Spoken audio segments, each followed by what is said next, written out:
Bonjour à tous, j'ai le plaisir aujourd'hui de vous accueillir en Haute-Savoie, dans la vallée du Haut-Gifre, là où nous allons rencontrer des personnages qui ont décidé un jour ou l'autre de changer de métier. Alors certains ont fait un véritable choix, d'autres l'ont subi, ce choix à cause des aléas de la vie. Une galerie de portraits qui, vous le verrez, n'engendre pas vraiment la mélancolie.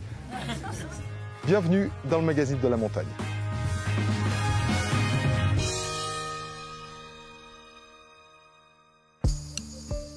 Au sommaire de cette émission, nous prendrons de la hauteur avec Marie. Elle ouvre pour la première fois durant tout l'hiver les portes d'un refuge d'altitude. Une chute dramatique brisa la vie d'Emeric, alors moniteur de ski. Aujourd'hui, il a décidé d'aller de l'avant. Franck devait faire le tour du monde, mais il a choisi de travailler ici, dans la vallée du bout du monde. Et c'est d'ailleurs dans ce lieu qu'Alexandre, photographe, trouve une partie de son inspiration tourmentée. Enfin, nous irons à la rencontre de Karine. En devenant bergère, elle a réalisé son rêve d'enfance. Je rejoins donc la vallée du Gifre, en Haute-Savoie, à la rencontre de gens qui ont connu un changement radical dans leur vie. Mon périple commence au-dessus de Samoin. Je vais rejoindre Marie, la nouvelle gardienne du refuge du Bostan, qui est l'un des rares refuges des Alpes ouverts tout l'hiver. Au départ de la forêt des Alamans, l'accès au refuge est bien protégé des avalanches. C'est donc une promenade hivernale assez fréquentée. Je ferai donc la montée avec un autre randonneur, un habitué des lieux. Il y a des belles averses. Oui. C'est même pas froid. Non, pas du tout. Bonjour. Elle est bonne? Elle a l'air. Hein. Tiens, bah voilà le refuge de Marie là. Non, fausse alerte. En effet, il nous reste encore 300 mètres de dénivelé avant d'atteindre le paradis. Tu vois, il y a juste une éclaircie entre deux averses là. Oui. Marie s'est lancée dans une aventure courageuse, alors elle ne chôme pas, surtout avec la dernière chute de neige tombée en abondance. Cela fait près de 30 ans que le refuge n'avait pas été ouvert pendant l'hiver. Je vois que tu nous as laissé un peu de travail. Ouais. Salut Marie. Bonjour Laurent. Ça va? Bien et toi? Et donc ça fait une belle balade. Hein. Ça se mérite hein? Ouais, ça se mérite, mais faut pas oublier le pain quoi, c'est ça l'histoire. Exactement, exactement. On va se mettre au chaud? Allez, viens, on va mettre au chaud.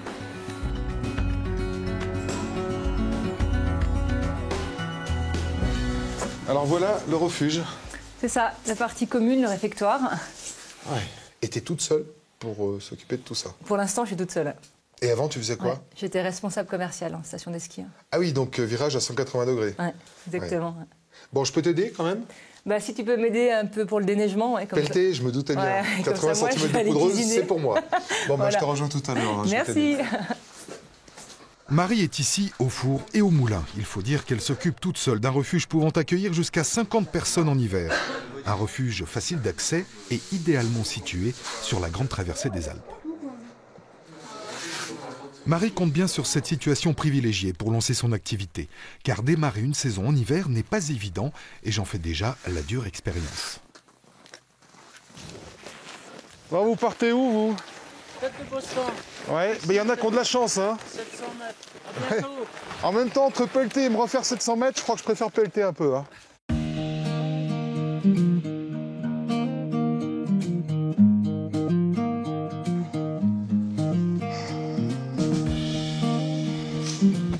Alors Laurent, tu t'en sors? Non. Ça fait les bras? Oui, ça fait des bras. On va se balader plutôt? Allez, Allez. c'est parti. Je finirai demain. D'accord.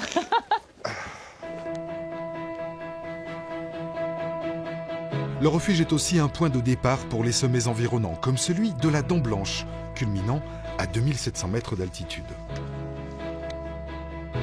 Et lorsque tout le monde est enfin parti, Marie n'hésite pas à faire une balade à ski de randonnée. C'est peut-être pour ces moments qu'elle a décidé de changer de métier.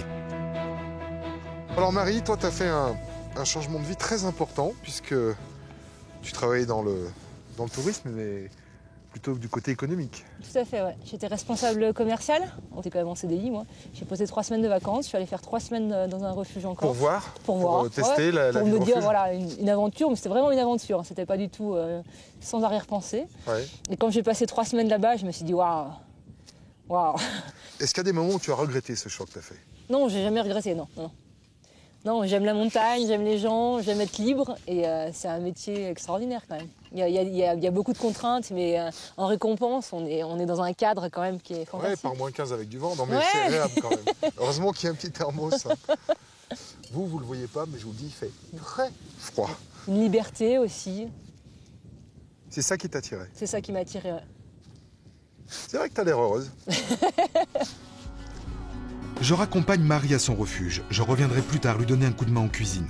En attendant, je pars de l'autre côté de la vallée, sur le domaine skiable du Grand Massif, un groupement de 4 stations, Sixte, Morillon, Samoin et Flaine. C'est ici que Aymeric était moniteur de ski, mais suite à un accident grave, il y a 3 ans, il est devenu paraplégique. Pour autant, il ne s'est jamais arrêté de skier. On va prendre les jambes. Ouais. 1, 2, 3. Voilà. Bon, c'est prêt? Allez, on y va, on fait pas de virage parce que c'est perte de temps. Si Allez. tu freines, t'es un lâche, Laurent. Je te suis. Ah bah là, c'est super. Là, il fait froid, ça a neigé. Plus de la moitié du domaine du Grand Massif est accessible aux personnes handicapées. Une évolution colossale de ces dernières décennies dans la plupart des stations de ski. Ironie du sort, Aymeric doit aujourd'hui être accompagné par un ancien collègue moniteur. Et c'est lequel de côté qui est le plus dur à tourner? C'est celui-là. Là. Ah, celui-là. Mais si Aymeric a pu remonter la pente, c'est en grande partie grâce à sa famille, à sa femme Karen et à ses enfants. Et dans la maison, tout a dû être adapté pour espérer reprendre une vie normale. Ezio, la séparation, voilà, son papa a eu l'accident, il avait 5 mois, le papa est rentré, Ezio en avait 13. Donc Ezio connaissait pas son papa. Donc il a fallu que les deux s'apprivoisent, fassent connaissance, etc. Il se pose un peu des questions, pourquoi papa il a les jambes qui ne marchent pas. Alors je lui ai montré l'opération, la cicatrice dans le dos. Puis je lui ai expliqué que voilà, papa il avait cassé ses jambes et qu'il ne marchait pas. On dit toujours les enfants vous tirent vers le haut, donc voilà, donc moi ça a permis de me tirer vers le haut et de vouloir justement y arriver pour pouvoir accompagner mes enfants sur le merveilleux domaine skiable qu'on a dans la vallée du Gifre.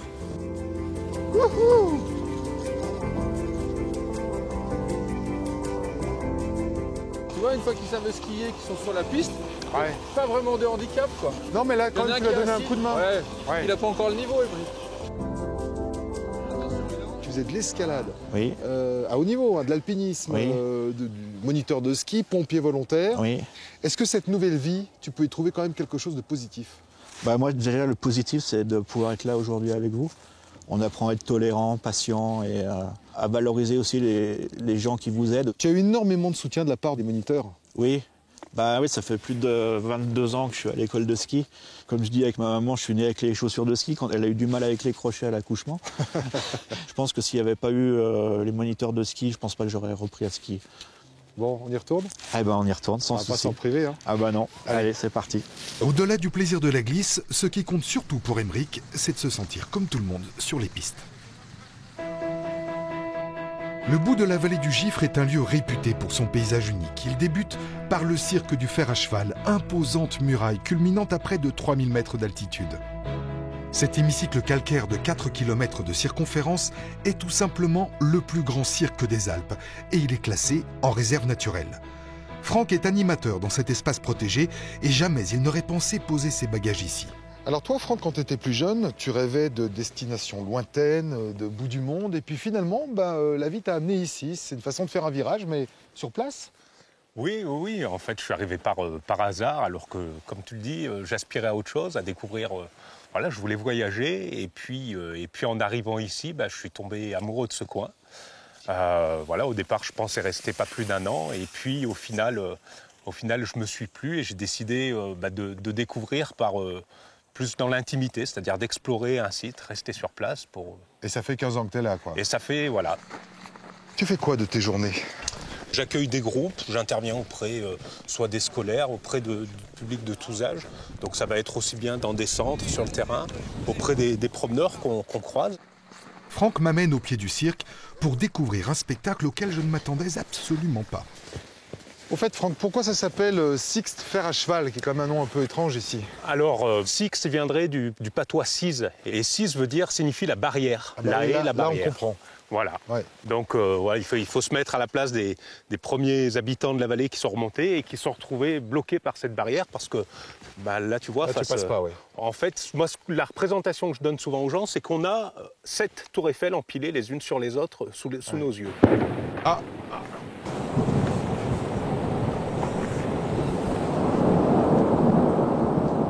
c'est incroyable la résonance du bruit de l'avalanche dans le cirque. Ouais, c'est une des particularités du site d'ailleurs. Cette forme hémisphérique joue le rôle de caisse de résonance et puis on est vraiment dans l'amphithéâtre. Là, c'est un spectacle de son et lumière magnifique. C'est incroyable.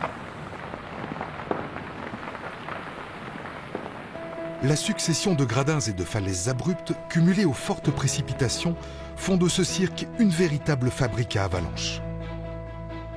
Et malgré l'ambiance parfois un peu oppressante, plusieurs villages se sont installés ici. Dans toute la commune, on a une densité justement de croix, d'oratoires, de petits monuments religieux, tout simplement parce qu'il y avait beaucoup d'hommes qui vivaient ici. Il y a 100 ans, il y avait 1800 habitants sur la commune, qui vivaient de l'élevage dans cette montagne qu'on entend gronder, soit les orages, les chutes de pierre, les avalanches, des phénomènes qu'on n'expliquait pas forcément. On dirait vraiment un coup de tonnerre. Voilà, et c'était la montagne des démons.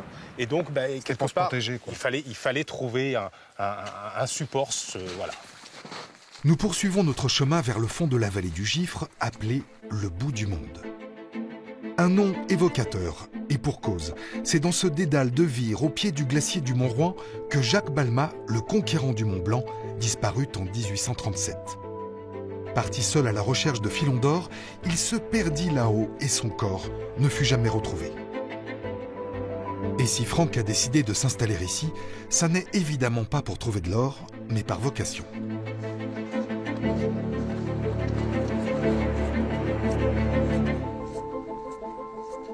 Les gens viennent découvrir une montagne carte postale, Ouais. et nous, on essaye de les faire passer derrière la carte postale. Ouais, et c'est ça qui te plaît dans ce métier, et c'est pour ça que tu es resté. Oui.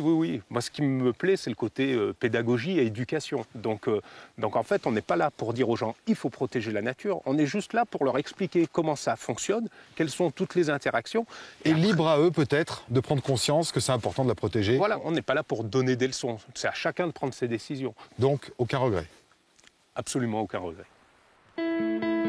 Photographe d'exception dans les Alpes, Alexandre a voyagé dans le monde entier où il a découvert des lieux extraordinaires. Pourtant, c'est à 2 pas de chez lui, dans le cirque du fer à cheval, qu'il a trouvé une source d'inspiration inépuisable. C'est un peu bizarre à dire comme ça, mais je suis assez exigeant sur l'esthétisme et l'atmosphère des lieux. Alors c'est vrai que j'ai cherché ça en Patagonie ou en Islande, j'étais beaucoup, etc. Mais ici, il y a des échos vraiment forts avec ce que je cherche. Aujourd'hui, il fait grand beau, mais Alexandre est surtout à la recherche des ambiances tourmentées. Il s'attache alors à des détails du paysage. Il y a beaucoup de décrochements rocheux qui créent des formes assez fantasmagoriques, etc. Quand c'est pris dans la brume avec des arbres dessus, etc. De la roche noire, sombre. Et c'est aussi des endroits de grande sauvagerie. On ne peut pas trouver ça partout ailleurs.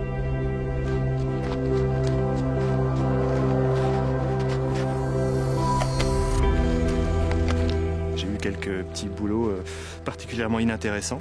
Bon, j'ai travaillé à la Poste par exemple 7 ans quand même, assez à contre-cœur, et puis bon, il fallait que je gagne ma vie quand même un petit peu, et la plus grande libération c'était de pouvoir démissionner de ça, oui.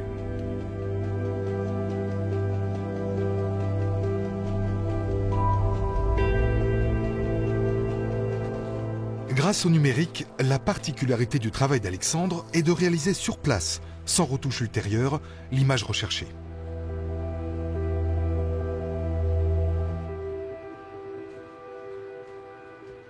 Clairement, je suis dans de l'abstrait quasiment total, mais j'aime bien parce que c'est, de toute façon, la photo, pour moi, l'image, c'est juste ça doit être une harmonie de forme et de teinte entre elles, donc peu importe si on reconnaît le lieu, si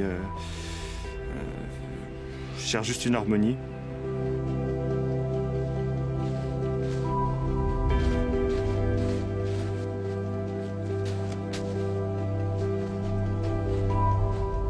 beaucoup de mal à exprimer ce que je veux avec l'image. Et en même temps, je vois pas vraiment comment. C'est-à-dire que c'est le mystère, mais en même temps, c'est ça qui est intéressant. Si j'y arrivais, bon, bah, je me lasserais et puis je devrais faire autre chose. Donc de toute façon, la quête, elle est jamais terminée. À l'entrée de la vallée du cirque du fer à cheval, j'ai rendez-vous avec Karine. Elle s'est installée depuis 6 ans comme bergère, un métier que ses parents pratiquaient déjà. Pourtant, au départ, elle avait choisi une toute autre voie. Bonjour Karine. Bonjour. Voilà les filles. Voilà, elles sont toutes là. Elles sont magnifiques. Elles ont l'air sympas en plus. Elles sont très affectives. C'est vrai? Non, je les ai toutes élevées au biberon, alors du coup... Elles te connaissent vraiment elles bien. me connaissent bien. Fais voir toi. C'est sympa. T'as vu que c'est mignon ça? Oui, bah, c'est le deuxième agnelage, ça y est, c'est parti. Et ils sont de Deuxième quand? agnelage de l'année. Ils ont moins d'une semaine, là. Et donc toi, tu fabriques des fromages et Oui. un peu de viande aussi? Oui, bah, tous les agneaux sont commercialisés en vente directe. Donc, ils sont abattus à Megève. Et puis, après, on a toute notre clientèle... Circuit court. Circuit court, Ah. voilà. Donc c'est vraiment une activité que tu as choisie, tu es revenu aux sources, parce que ton métier, le premier métier, c'était quoi? C'était un site. J'étais maîtresse d'école. Bah ça n'a pas changé, Voilà. regarde, tu as des moutons partout qui te suivent. Et ils m'obéissent bien. Bon alors, la première impression, c'est quoi? Qu'est-ce qui est le plus facile comme métier? Ou le moins dur, ou le plus dur, ou je sais pas. C'est deux métiers complètement différents, mais c'est deux métiers où il faut être vraiment passionné. Tu dis bonjour aux gens? Bonjour. Donc lui, il n'est pas là pour faire du lait? Non, C'est un garçon? je ne vais même pas regarder. Bah, En fait, regarde. sur le... non, c'est une... C'est une femelle. Pour constituer son troupeau, Karine a croisé 2 races, la Lacône réputée pour son lait et la Tonnet Marteau à la fourrure dense, plus adaptée à la montagne. C'est marrant, les moutons, on a toujours l'impression qu'ils sont en train de t'engueuler un peu. Non, ils ont faim, en fait. Ah, c'est ça? Vas-y. Allez. Oula. Regarde. Il est beau celui-là. C'est un Celui-là, Tonnet il est Marteau? beau, mais regarde. Ça, c'est les vrais Tonnet Marteau. Ah oui. Tu vois? C'est pas les mêmes alors, enfin oui, ça se voit un petit peu. Non, c'est pas du tout le... Non mais c'est pas qu'une question de... C'est pas qu'une question. Bon bref, c'est un Tonnet Marteau. Tu voulais du métier. Bon, écoute, maintenant, il faut qu'on aille décailler le lait. Allons Parce décailler le qu'il lait. faut qu'on aille faire le fromage. Allez, hop.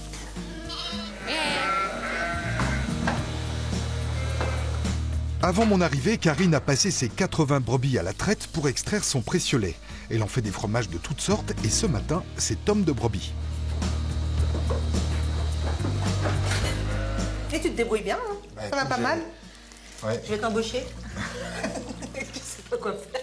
C'était pas suffisamment épanouissant d'être institutrice? Je me sentais pas dans mon élément dans l'éducation nationale, voilà. Ouais. Là, je suis dans mon élément, je suis épanouie, tout va bien. Bah je vois. Mais ça s'est fait, Tout ça doucement. fait 6 ans, voilà. Ça s'est fait tout doucement. Si tu pouvais éviter de mettre le cahier par terre, ça m'arrangerait. Parce que j'en ai pas beaucoup. Oui, non mais il m'a échappé des mains, là, il y a un petit bout qui est tombé par terre. Tu vérifieras mon boulot quand même, hein. Faudrait pas... T'inquiète pas. Bien sûr que je vais vérifier. Parce que bon, c'est pas mon métier. Alors toi, tu as choisi la vente directe. Elle est pas bien, mon fromage? Bon, écoute, moi je l'ai rempli et toi tu les presses. Hein. Donc tu as choisi la vente directe. Alors c'est quoi l'intérêt pour toi? Ça permet d'avoir un retour tout de suite sur son travail. Comme ça, les gens te disent ce qu'ils en pensent. Et puis, c'est valorisant, je trouve, de pouvoir parler de son travail avec les gens qu'on a en face de soi. Et voilà, monsieur. S'il y a bien un endroit idéal pour manger du fromage, c'est dans un refuge d'altitude. Alors, comme promis, je retrouve Marie chez elle au refuge du Bostan pour l'aider à préparer le repas du soir. Voilà. Et celle-ci, je vous l'envoie directement sur les réseaux sociaux, comme ça vous pouvez en profiter en même temps que moi. C'était long pour monter, mais franchement ça vaut le coup. Comment je peux t'aider, Marie? Bon, on va s'attaquer pour la fondue, là. Ouais, bah ça, je sais faire. Tu sais faire donc, faut râper le fromage. En fait, il est branché, il suffit d'appuyer, mais où? Exactement, ici. Ah bah oui, mais si tu ne dis pas... ouais. En général, les gens t'aident. Non, c'est ça, on a pas mal de coups de main, et heureusement, parce que Ouais. un refuge, c'est pas mal de galères quand même aussi. Bah, il n'y a pas que du plaisir. Voilà, il y a beaucoup de plaisir, mais il y a pas mal de galères. Ça veut dire quoi, les galères, alors? On est quand même sur un L'eau, site isolé, ouais. Oui. Donc du coup, au niveau énergie, au niveau de l'eau, au niveau Ouais. de l'assainissement, tout est compliqué. Et puis ça peut geler, non? en Et hiver l'hiver, voilà, ouais. Donc l'hiver, normalement, on est sur une cuve d'hiver. Par contre, c'est de l'eau de fonte, en fait. De neige? De neige, voilà. Ça donne pas un peu la... Voilà, un peu exactement. Ah oui. Donc il ne faut pas trop la boire. On a des bouteilles d'eau. Ah, des bouteilles d'eau. Voilà. Donc c'est là- des galères d'approvisionnement, Voilà. d'électricité, groupe électrogène. Voilà, Pour ça que tu as allumé assez tard quand même. exactement. J'allume au dernier moment. Ouais. Après, on est tout à la frontale. Dans un refuge, on a toujours la frontale sur soi. Ouais. Et tu connais l'histoire du type qui connaît la montagne et qui part sans frontal dans un refuge? Ah non. Bah voilà. Bah oui, on Je a t'en le droit ferai- d'oublier. Hein. Je t'en prêterai une. Hein, toi, c'est quoi Beaufort? On est en zone Beaufort ici? Non, pas du tout. Non, pas du tout. Ouais. Pas du Ouais. tout, Ouais, ouais. chacun ses secrets. Moi, je mets un fromage, un bon Qu'est-ce que je fromage. peux en dire comme connerie quand même quand j'ai bu l'apéro, moi? Donc on n'est Ouais. pas en zone Beaufort. Mais tu mets quoi du Ouais, coup alors? Je mets un fromage, C'est quoi? un bon comté, 18 mois. Ah, mais je suis bien d'accord, Qui moi donne je le du fais goût. souvent compter. Voilà. Mais ça, faut pas le dire parce qu'on est Faut dans pas le les dire Alpes. exactement. Donc on va dire C'est qu'on un met 3 fromage du fromages. Jura. Allez, on l'a fait avec 3 fromages, le Mental, le Beaufort Voilà. et un peu de comté. Un peu de comté, je pense. Voilà. Là, on discute. Ouais. T'as compté le nombre de verres Ouais, quand j'en ai même compté, ouais. Bon, ça va. Parce que moi, quand je discute, je peux te dire que la bouteille, il y passe et après, Ouais, c'est non, beaucoup non, trop j'ai liquide. compté. Car on met toujours trop de vin blanc dans la fondue quand on ne sait pas la faire. T'es vrai, d'accord avec c'est moi? vrai. Les gens se disent, oh, bah, il faut que le fromage y nage. Non, Pas pas du du tout. tout. Mais Ouais. alors, pas du tout. Pendant ce temps, Sébastien, le compagnon de Marie, nous rejoint en Dameuse. Il a terminé son travail dans la vallée et vient régulièrement ravitailler le refuge et déneiger ses abords pour soutenir Marie. Moi, je la fais exactement comme ça. Je mets Ouais. le vin blanc et le fromage râpé. Mélanger. Bonsoir. Ça va, Sébastien? Ça va? Toi? Ouais. Bien? Et donc, tu t'es amusé avec la dameuse, là, oui? Il fallait enlever toute la neige. Hein. Oui, parce qu'elle voyait rien depuis sa cuisine. Alors, bon. Exactement. Et là, en dehors de ton boulot de pompier, t'arrives à lui donner un coup de main quand même, t'as le temps? Bah, mes jours de repos, je monte faire les ravitaillements, puis la logistique, après tout ce qu'il faut, la mécanique. Ou... Eh oui. Voilà. Bon, un coup de main qui est salutaire, j'imagine. Hein. Ouais, ça prend du temps, mais ouais, c'est obligé, hein, sinon je m'en sors pas. Et à propos de coup de main, tu t'en sors là Ça avec va, le... pas mal. Ça gère. Alors la plupart du temps, quand on en arrive à ce stade, les gens disent « Ouh là Ça là, va faire j'ai la raté boule. !» Eh ben non, je vous explique. Il y a toujours un moment où vous avez le fromage d'un côté, le vin de l'autre. C'est inévitable. Voilà. Mais, quand on sait, Ça va on aller. dépasse cette angoisse de la boule du fromage et puis on continue à touiller. Ça Et on fait une fait très une bonne belle fondue à la fin. Voilà. Et mieux vaut qu'elle soit bonne car ce soir-là, Marie reçoit tous ses voisins, gardiens de refuge. Ah, refuge d'été, donc allumé, l'hiver. celui-là Vas-y, c'est tout bon. C'est tout prêt. Donc refuge d'été, ça veut dire que l'hiver, c'est fermé. Voilà, quoi. j'ai un autre métier et je travaille à Avoria. Moi, je m'occupe du damage d'Avoria. Ah, c'est juste derrière, voilà. Voilà, c'est juste derrière. Et toi, Jean? Moi, je suis moniteur de ski au carreau. Ah oui, donc Pendant quand tu l'hiver. tiens pas le refuge, t'es moniteur de Voilà, ski. c'est des refuges qu'on ne peut pas garder en hiver parce Et qu'ils sont pourquoi un peu ça difficiles d'accès, en zone avalancheuse et tout. Et... Entre les gardiens de refuge, ça se passe comment? Une bonne entente et de la concurrence ou pas? Non, il y a une vraie cohésion. À partir du moment où j'ai postulé pour le refuge et où j'ai eu le dossier, bon, je connaissais Jean parce qu'il était moniteur de ski, donc je l'avais croisé au carreau.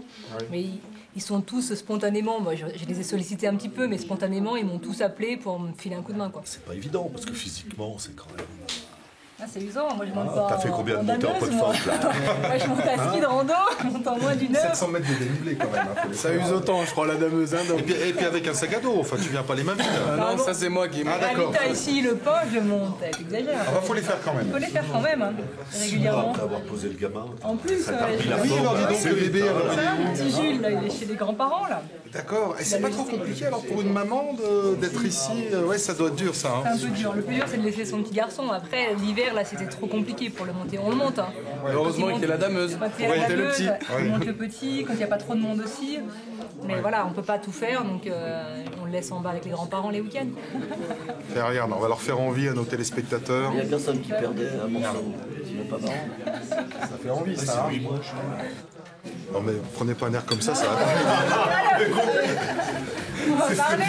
Non mais oui, c'est vrai que c'est triste, c'est la fin de l'émission, mais enfin on peut s'en remettre quand même. Bah, merci à vous pour votre participation, merci à toi pour ton accueil Marie. L'émission est maintenant terminée, on se retrouve pour discuter comme d'habitude sur les réseaux sociaux et puis je vous encourage à venir du côté de Samoin visiter les refuges de la vallée du Haut-Gifre. Excellente semaine à tous et puis à dimanche prochain. On l'a fini cette fondue? C'est sûr. Allez. Tu le mets à plat ventre. Dans tous les cas, tu gères. Tu as dit en grosse connerie, donc voilà. Vite, c'est quand même lourd. Arrête.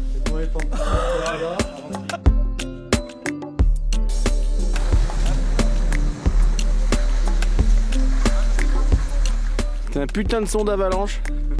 C'est ça qu'on mange ce soir? Ouais, petite fondue, Pourquoi petite? grosse fondue.